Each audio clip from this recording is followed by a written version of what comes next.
Amigas, amigos de la República, ¿cómo están? Muy buenos días, bienvenidos aquí a Fuerte y Claro. Un jueves, ya está así, casi llegando al final de la semana. Antes de comenzar, tengo un anuncio que compartir con ustedes. Si en Navidad juntas lo que así nomás no se junta, entonces une el mejor internet del Perú y tu pospago máximo con el combo Movistar Total a 109.90 soles. Así ahorras más y te llevas Disney Plus sin costo adicional por 6 meses. Elige tu combo ideal al 0800 11 800 o en tienda.movistar.com.p. Ahora sí, mi querida Vale, muy buenos días. ¿Cómo está el switcher por allá? ¿Han tomado café? ¿No han tomado café? ¿Cómo están los ánimos en este jueves político? Hola Manu, ¿cómo estás? Por acá estamos Chile, Regina.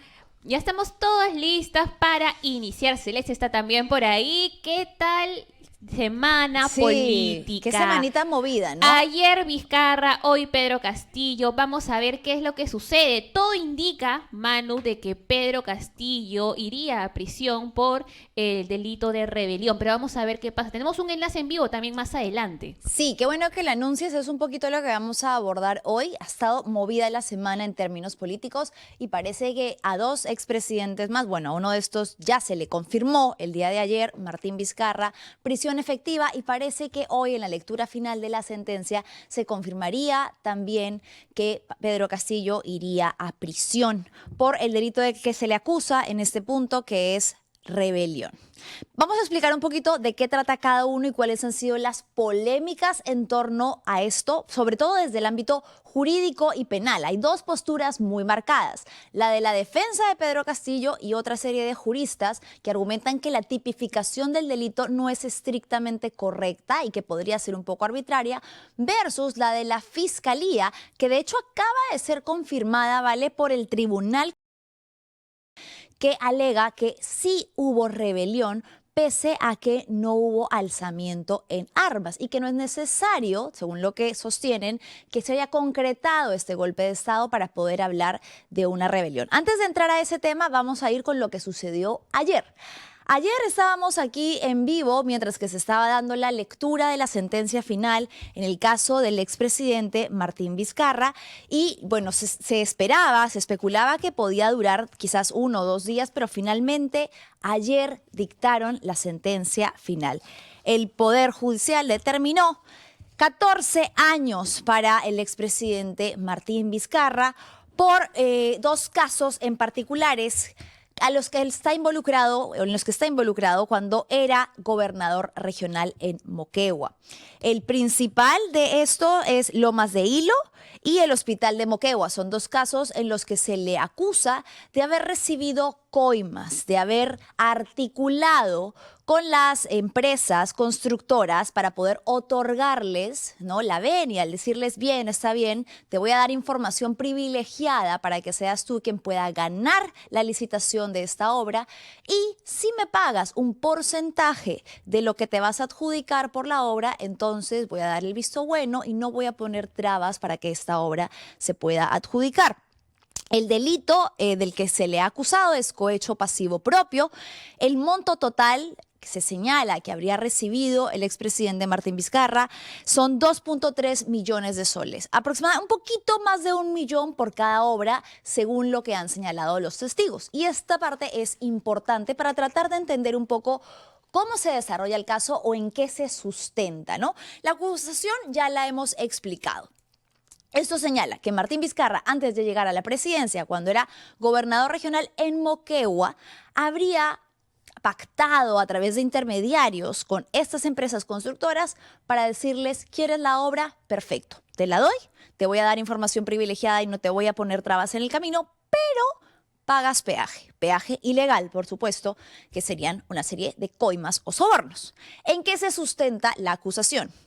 6 colaboradores eficaces han asegurado, dentro de cada uno de los casos de manera diferenciada y específica, haber sido testigos de estas recepciones de dinero, de estos acuerdos de dinero, incluso quienes dijeron haber sido las personas intermediarias para estos montos, ¿no?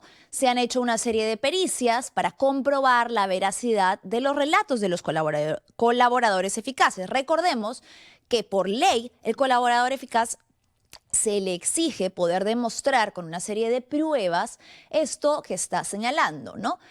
Una de las pericias principales que se hizo estuvo relacionada con la entrega de sobres. Decían que el cumplimiento total del monto acordado se habría dado en partes, por supuesto, ¿no? Para no entregar este monto tan grande de dinero, esta suma tan grande de dinero, y que se habría dado en efectivo. Alrededor de 400.000, 600.000 soles en diferentes tandas, en diferentes entregas, en sobres Manila. ¿Qué se verificó? Temas de chats, conversaciones, geolocalización relacionada con los testimonios de donde se hizo la entrega. Incluso se verificó si fuese posible, si fuese factible el relato de que en un sobre Manila entraría ese monto de dinero, que era algo que la defensa de Martín Vizcarra señalaba que era falso, que era improbable, que era imposible. Vale, me gustaría si pudiéramos, mientras seguimos narrando un poco de lo que sucedió ayer, buscar cuál fue la respuesta en el Twitter de Martín Vizcarra, que ha señalado que esto se trataría de una persecución política. Ahí lo dice. Me han sentenciado, esta fue la respuesta que dio después de la lectura final de sentencia, 14 años de prisión efectiva. ¿Qué dijo Martín Vizcarra? Me han sentenciado por enfrentar al pacto mafioso. No es justicia, es venganza, pero no me van a doblegar. La respuesta está en las urnas. Mi hermano Mario Vizcarra continuará esta lucha por ustedes. El Perú es primero y nadie podrá silenciarlo. Este probablemente va a ser una de las últimas mensajes que pueda otorgar él, que era, digamos, muy activo en redes sociales, estaba grabando una serie de videos, escribía todo el tiempo constantemente en X, pero ahora con este pedido vamos a ver cómo, me parece que ya ayer la policía había ido a intervenir.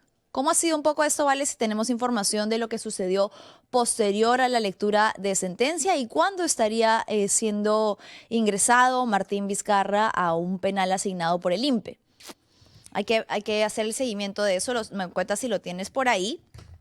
Apenas lo tenga, te lo pongo, Manu. Ya, perfecto, porque como es información que vamos siguiendo, actualizando en tiempo real y que recién se ha dado ayer la lectura de sentencia, pues hay que estar muy pendientes de todo lo que pase porque la situación cambia de un momento a otro. Pero vamos a hablar entonces ahora sí, bueno, se suma a la lista entonces de expresidentes con condena, expresidentes peruanos en prisión.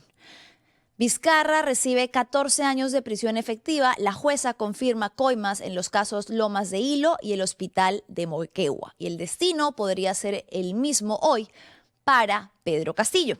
Tenemos un enlace en vivo con Adrián Sarria, que va a estar en breves minutos conectado con nosotros desde la lectura de sentencia. Él va a estar solamente conectado por audio porque hay, digamos, ciertas restricciones con la información que él puede mandar dentro del espacio restringido en el que se encuentra. Vamos a poder conversar con él en unos minutos. Vale, tú me avisas cuando esté conectado, pero antes un poquito de contexto de lo que ha sucedido o con qué tiene que ver este caso, ¿no? Regresemos al 7 de diciembre del 2022. Ya la mayoría de nosotros estaba en Jingle Bell, planeando la Navidad, vacaciones, por fin voy a tener unos días libres, cuando de pronto, el mismo día en el que se iba a debatir una moción de vacancia contra Pedro Castillo, el entonces presidente en el Congreso, decidió dar un mensaje a la nación que nos dejó a todos sorprendidos. Un mensaje a la nación en el que anunciaba la disolución del Congreso y la intervención de diversas instituciones como el Poder Judicial, el Ministerio Público, el Tribunal Constitucional y un reorganización de los organismos estatales. Algo que no prosperó, para lo que aparentemente no contaba con el respaldo suficiente y una orden o un mensaje que no fue respaldado ni por las Fuerzas Armadas ni por la policía, que por el contrario, a las pocas horas lo detuvieron cuando se encontraba en camino a la Embajada de México para pedir su asilo político. Desde ese entonces se ha debatido en diversos espacios si aquel mensaje a la nación que dio Pedro Castillo constituía o no un intento de golpe de Estado, pero más específicamente en el ámbito penal y jurídico, si podía ser catalogado dentro de lo que se conoce como el delito de rebelión. Y las posturas es aquí que están un poco divididas, como les contábamos al inicio, ¿no? La Fiscalía sostiene que el delito de rebelión se suma a otros, como el de abuso de autoridad, es decir, utilizar un cargo público que le había sido otorgado para beneficios o intereses personales por encima de los que le otorgaba la Constitución. Y el segundo es la perturbación de la tranquilidad pública, que señala la Fiscalía que no es necesario que haya habido alzamiento en armas o incluso ni siquiera que se haya concretado el golpe de Estado para señalar que la intención inicial de Pedro Castillo era llevarlo a cabo, que no era meramente un mensaje político, como ha señalado la defensa de Castillo, sino que había una intención de realmente concretarlo, que era un acto de poder y no solo de palabras.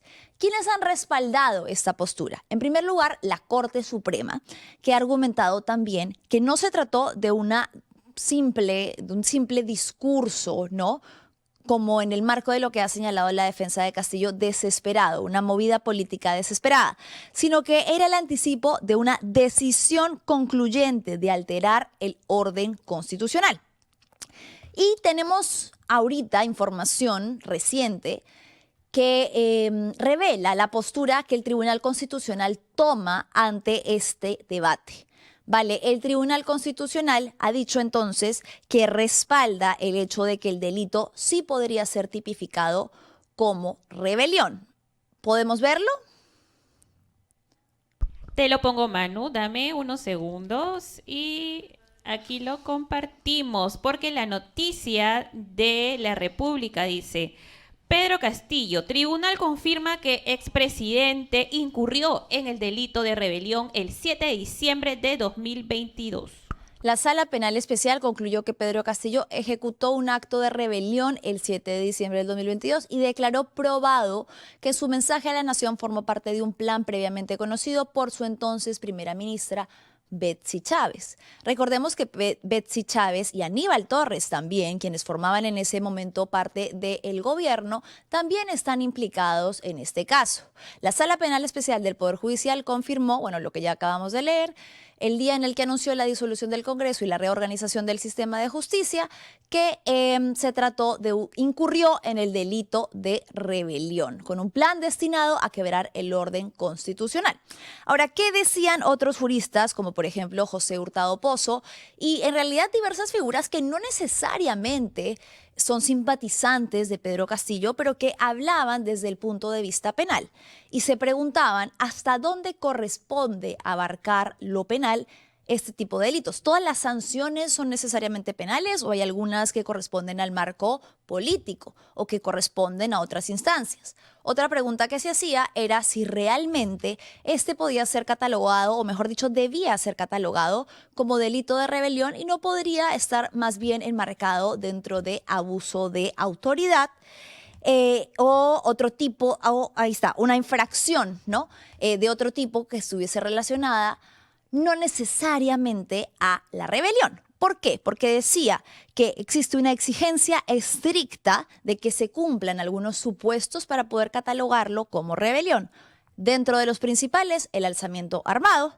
El segundo, una coordinación con cuarteles militares, el uso de armas y el control territorial. Elementos de los que carecía en ese momento Pedro Castillo, que no logró llevar a cabo este plan o este anuncio que estaba diciendo que se haría efectivo de manera inmediata y que, según también señala su defensa, careció luego del respaldo militar. ¿Qué es lo que han dicho? ¿En qué se sostiene la base de esta defensa o la hipótesis principal? Es que se trató de un mensaje político desesperado ante lo que iba a ser la vacancia presidencial esta tarde. Esto es lo que han tratado de sostener a lo largo de todos estos meses, de más de 80 audiencias que llegan a este punto final en el que culmina finalmente, después de todos estos años, ya son años, el proceso. Adrián Sarria está conectado con nosotros en este momento. Así es, Manu, ya se conectó Adrián Sarria. vamos a hacer un enlace con él, quien está desde las instalaciones del Poder Judicial en la sala donde se va a dictar la sentencia contra Pedro Castillo. Bien. Adrián, ¿cómo estás? Si me escuchas, avísame, por favor. ¿Cómo estás, Manuela? Te escucho Hola, bien. hola Adrián. Bien, entonces no sé si lograste escuchar un poquito antes, pero bueno, un poco lo que era la base de este debate era si realmente se le podía acusar a Pedro Castillo, según señala la Fiscalía, del delito de rebelión o si más bien, como ha señalado tanto su defensa como otros juristas, podría ser catalogado como tentativa de conspiración o abuso de autoridad. ¿Cómo va hasta el momento lo que se ha señalado en esta lectura final? ¿Cuál es más o menos el panorama? ¿Hacia dónde crees que esté apuntando?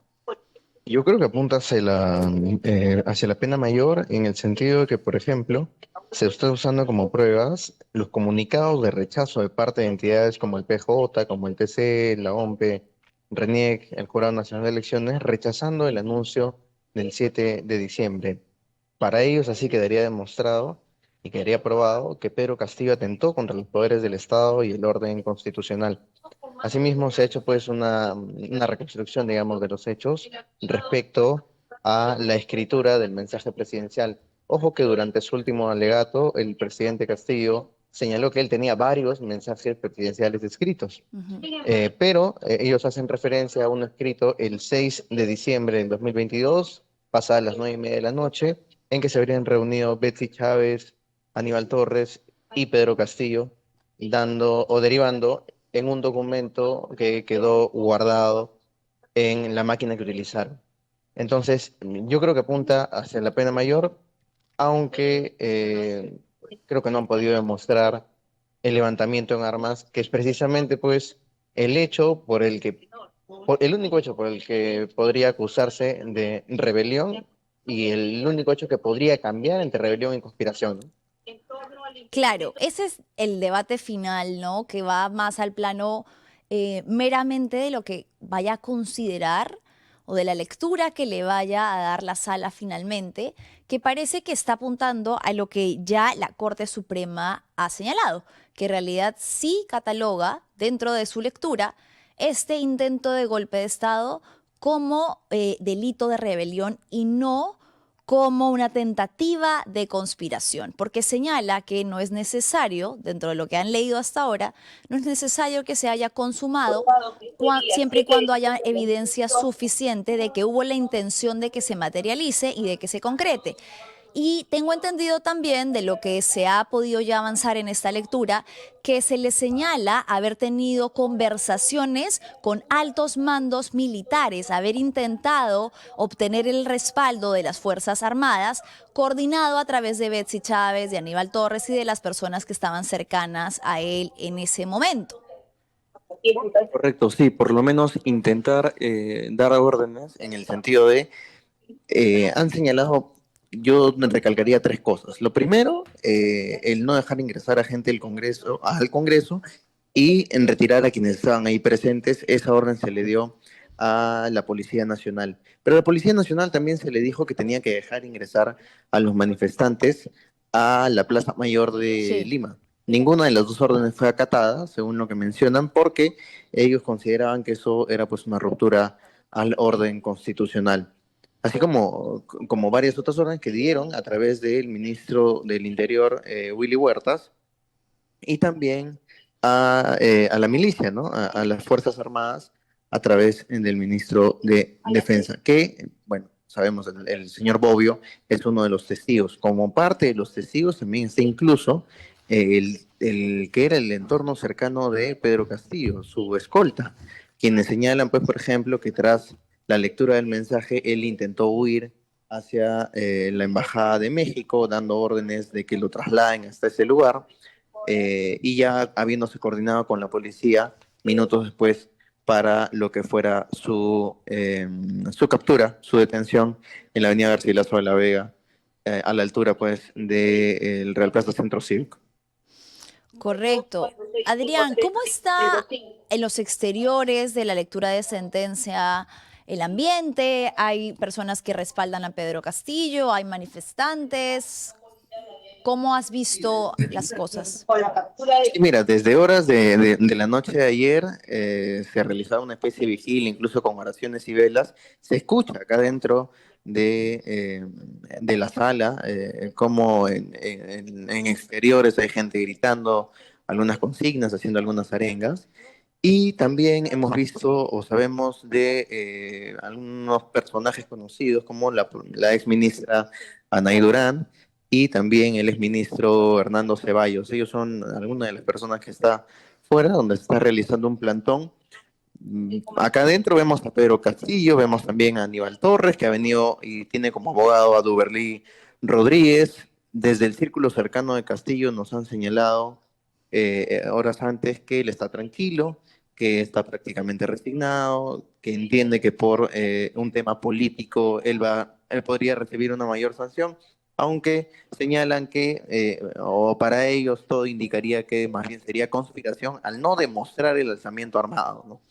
Pero eso lo sabremos en minutos cuando termine pues la lectura, aunque sí podemos decir que ya han determinado algunas causales que más bien apuntan a la pena mayor, ¿no? Que se habla de 34 años. Si fuera conspiración, quedaría en 19.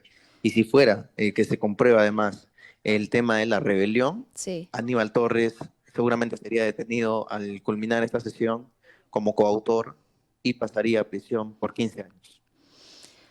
Bueno, es importante porque además va a sentar un precedente y de hecho esto es un poco como la postura que también han sostenido quienes, como decía, no necesariamente simpatizan con Pedro Castillo, pero les preocupa un tema de lawfare o de cómo se esté utilizando el ámbito penal. Juristas, diversos especialistas en la materia, y también la posición de quien tú acabas de mencionar, la exministra Nay Durán, simpatizantes del partido, que señalan que esto se trata de algo sobredimensionado, de un castigo sobredimensionado desde su postura para castigar de manera política y judicial y enviar un mensaje, ¿no? Y que se estaría utilizando de manera arbitraria el derecho penal o todo aquello que puede o no abarcar el derecho penal para enviar un mensaje. De hecho, hace apenas una hora antes de conocer la sentencia, el expresidente presentó ante la sala penal un pedido de nulidad absoluta. Ha pedido que se declare nulo todo el juicio en su contra, alegando vulneración del juez natural, parcialidad manifiesta y adelantamiento de opinión por parte de 3 de los magistrados involucrados. ¿Cómo se recibió esto? Mira, en realidad lo estamos tomando, nosotros hemos estado acá desde hace ya más de 3 horas, entonces estábamos más concentrados en la audiencia. Sí, por ejemplo, te podría contar que Castillo hace no más de 10 minutos se levantó de su sitio, fue a la sala de espera del acusado Y volteó la prensa, sonrió a alguno de ellos, pareciera que reconoció a alguno de los colegas y también pues dejó creo que varias postales para los gráficos que se encuentran concentrados en este pequeño espacio que nos han asignado a la prensa, pero que bueno, son las cuestiones que tenemos que sortear para realizar nuestras coberturas. Claro. Entonces, sí, a Castillo se le ve tranquilo, se le ve prácticamente no más que esperando Sí. lo que será la culminación, que será la lectura de la sentencia. Es bastante probable que además, después de que ya la sala haya adelantado esta postura con respecto a la rebelión, que era lo único que estaba en duda, ¿no? Finalmente todo se reduce a esto. ¿Fue rebelión o fue una tentativa de conspiración? De la lectura que dé finalmente la doctora Norma Carvajal va a depender el destino de Castillo, pero ya sabemos, está casi cantado, que evidentemente sí se va a catalogar como delito de rebelión y lo que le esperaría, me parece que señalaste, son 35 años, ¿no, Adrián? En caso de rebelión serían 34 y en 34 caso de conspiración para la rebelión serían 19 años y 30 días, que obviamente se restan con los casi 3 que ya lleva preso. Entonces, el destino de Castillo prácticamente lo podemos suponer es no más que trasladarse unos metros hacia Barbadillo. Sí. Ahora hay que estar pendientes de todo lo que esto va a acarrear también, porque como periodistas sabemos también que ninguno de estos hechos se maneja de manera aislada. Hay muchas personas que respaldan, muchas personas que eligieron en las urnas de manera democrática a Pedro Castillo en su momento, que podría haber una reacción, ¿no?, ante esta decisión final. Y hay que estar pendiente a cómo se pueden convocar las protestas a lo largo del fin de semana y cómo se va a mover un poco el ambiente político posterior ya a esta lectura final de sentencia, porque si bien ya son años en esto, esta es como la etapa de la que no hay retorno en teoría, ¿no? Podría haber una apelación, pero ya esto estaría confirmando aquello que tú nos has contado. El mismo Castillo y su defensa ya saben que se viene, que es una condena de por lo menos 34 años de prisión, y cómo esto va a ser percibido por un sector de la población. Sí, Pedro Castillo fue elegido por la mayoría de la población, quienes hemos seguido su campaña, y me refiero a seguido desde el aspecto periodístico. Recordamos, por ejemplo, ciertas variaciones en lo que era una campaña tradicional, ¿no? Yo te puedo comentar, Manuela, muy brevemente lo que, por ejemplo, sucedió en Ayacucho. Él no se quedó en el aeropuerto, él fue distinto a los candidatos, y no lo digo por justificarlo, sino porque ya creo que de un tiempo a esta parte que haya gente que no entienda que Pedro Castillo haya sido elegido como presidente del Perú, creo que representa más bien despropósito, ¿no? Por Él, supuesto. él fue hasta un pueblo en Ayacucho, un pueblo muy chiquito de apenas 2.500 habitantes, Higuaín en Huanta, se sacó los zapatos y aró la tierra con los campesinos. Yo creo que ese tipo de hechos fueron los que los llevaron a la presidencia, y precisamente como te decía, fue la mayoría del país la que lo eligió, aún con una campaña mediática en contra, aún con un triunfo electoral que no se vio reflejado de inmediato por algunas movidas políticas de un sector que no quiso aceptar su gestión, pero también con los errores de Castillo, lastimosamente, para quienes lo eligieron, termina en esta sala y ahora esperando una sentencia que puede literalmente sentenciar tu vida, porque hablamos de más de una decena de años en prisión, Son por lo décadas. menos. Y hablamos de más de 3 en caso se demostrara rebelión. Sí, correcto. Muchísimas gracias, Adrián. Creo que vamos a estar pendientes. Por ahí tienes para un par más de horas, pero sí, ya la tendencia es evidente, es marcado, es casi que cantado lo que va a suceder. Es muy probable que Pedro Castillo sea finalmente sentenciado por el delito de rebelión. Gracias, Adrián, y estaremos en contacto contigo para ver qué sucede en las próximas horas. Sí, a la espera de cualquier llamado, Manuela. Seguimos por acá. Muchísimas gracias.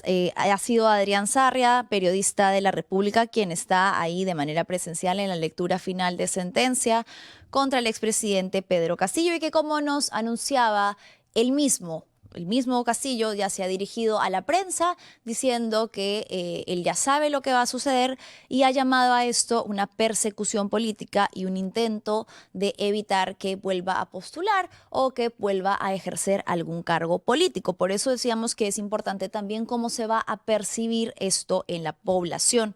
Hay dos posturas que son muy marcadas.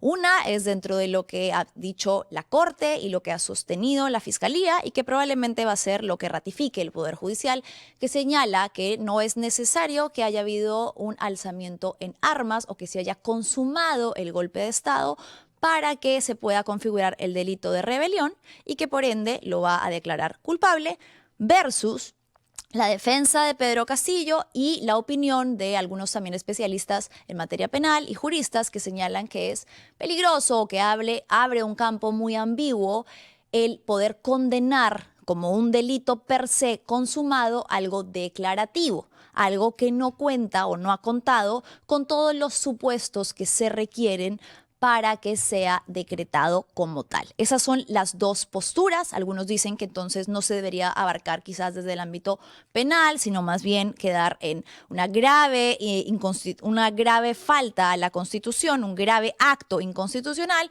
que podría verse en el ámbito político, una inhabilitación, etcétera, pero no es lo que finalmente va a suceder. Estas han sido las dos posturas que han llegado hasta este punto, cumbre, culminación, en el que el destino de Pedro Castillo está echado. Vamos a leer un par de comentarios antes de cerrar. Roger Castro dice, buen día Manuela, equipo de Fuerte y Claro, otro presidente, sería lo ideal que Merino hubiera pagado y que Dina también lo haga. Recordemos que Dina Boluarte todavía tiene que responder por las 50 personas asesinadas durante el periodo en el que se protestó precisamente después de que ella asumió el cargo que entonces ocupaba Pedro Castillo. Upcar nos dice, ¿saben cuántos presidentes pueden entrar en Barbadillo? Porque la pobre Dina no va a tener dónde dormir. Yo creo que por ahí van haciendo ya campito. Eduardo Benjamín Fernandini, Alberto Fujimori, Alejandro Toledo, Ollanta Humala, Pedro Pablo Kuczynski, no dice ahí, pero Pedro Castillo, historia de expresidentes corruptos. Y a ese, no te olvides, Eduardo, se suma ahora Martín Vizcarra, quien acaba de ser condenado por delitos de corrupción. Ruth Rivas dice, lo que hizo Castillo no está tipificado en el Código Procesal Penal. Justo lo que hablamos, el debate. ¿A qué corresponde? ¿Al ámbito penal o al ámbito político? Eso habrá que verlo en las próximas horas en las que sabremos qué va a suceder.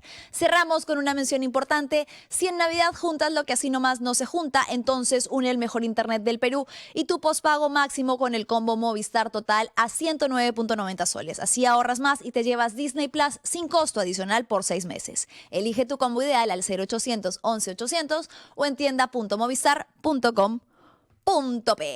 Eso ha sido todo con nosotros el día de hoy. Nos vemos mañana, probablemente ya con una sentencia firme y pudiendo elaborar un poquito más sobre esto. Mañana viernes nos reencontramos aquí en Fuerte y Claro. Chau, chau.